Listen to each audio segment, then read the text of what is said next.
Often, when God does impossible things, the work begins small. It's not this great grand thing, right, immediately dropped upon us. It usually, almost always, begins really small.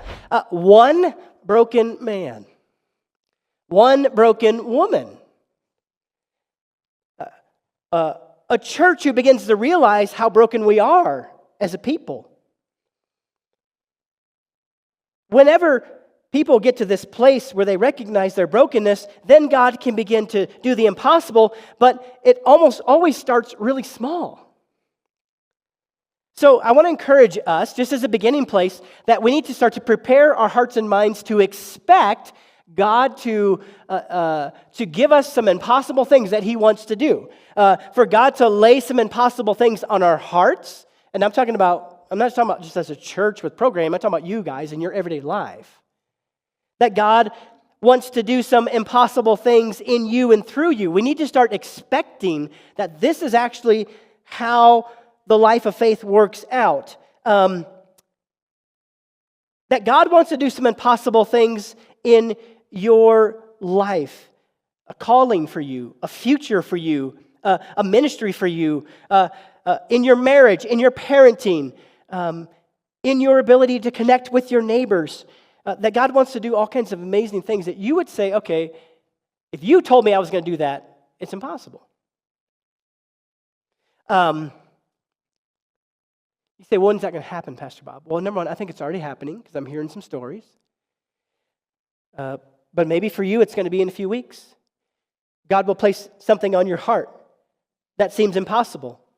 Maybe in a few months, maybe in 6 months, whatever it might be. But I think just the mindset is like we have to expect that this is what God wants to do and that it is coming and that He's going to do it. There's another great passage in the Old Testament. It's with one of the prophets, the prophet Habakkuk. And this is one of those passages that the Lord has, I believe has shared with me across this year as encouragement for what He's up to and what He's doing and how it's going to play out.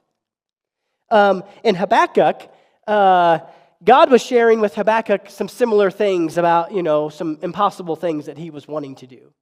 And in talking with Habakkuk, God says in Habakkuk chapter 2 to this prophet, He was saying, hey, Habakkuk, this vision that I've given you is a vision for future time. It's for down the road. In other words, what I'm showing you is something that's going to happen later.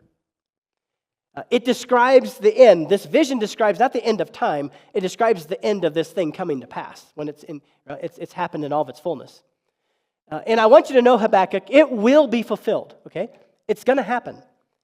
However, it's important for you to know, Habakkuk, that if it seems slow in coming, wait patiently, for it will surely take place. It will not be delayed. So God tells Habakkuk, hey, Habakkuk, here's this vision I have for you. It's these great things I'm going to do in your life and in the people of God. But I want to share with you that this vision I've given you, like that's the end product. Okay? That's when it's all said and done. So before you get there, along the way, if it seems like it's not happening, right? If it seems like, when is this going to take place? Or how is this little thing that I'm experiencing now going to actually get to this great day? He's like, I want you to know that if it's slow in coming, wait patiently because it's going to take place, Habakkuk. One of the things I truly believe as far as how God reveals to us the great things that He wants to do in our life, the impossible things, is that it often starts with a vision or a burden or something that God places in our hearts and minds, right? It's this picture of some kind.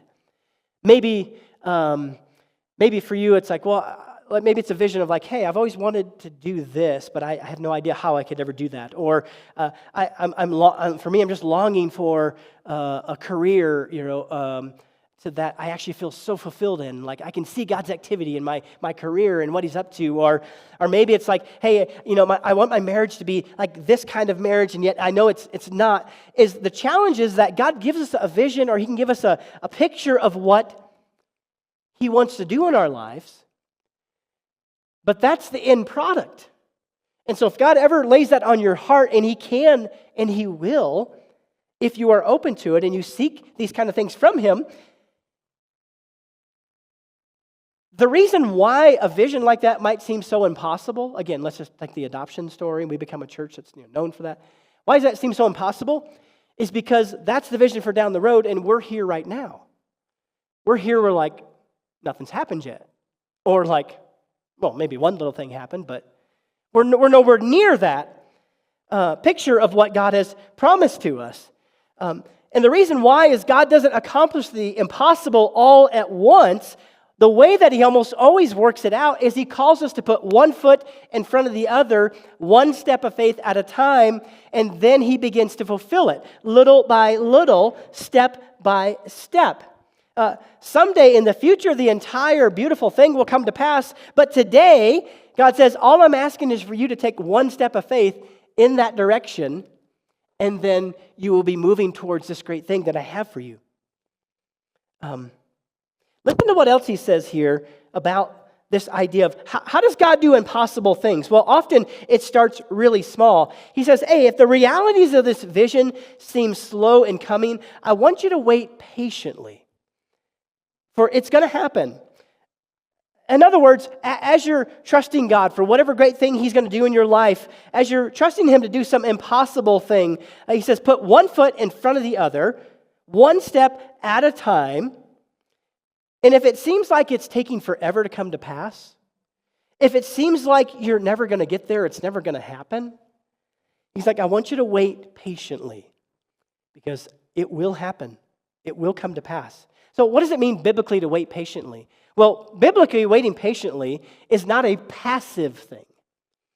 Waiting patiently is actually a very active thing. And how is it active? Well, waiting patiently is this active sense of like that you're looking for where God is at work in your life. And whenever you see or understand that He's calling you to do anything, to take that next step, you take the next step. And then you wait patiently with expectation for whatever the next thing is that He calls you to do. And so it's this really active pursuit of God, calling on God, praying, seeking God, looking into His Word, trying to understand His Word, wrestling with His Word, getting with the people of God, the community of God, right? Staying connected with one another and supporting each other, all the while looking with expectation for what He's up to and what He's doing. Then when you see it, you step into it.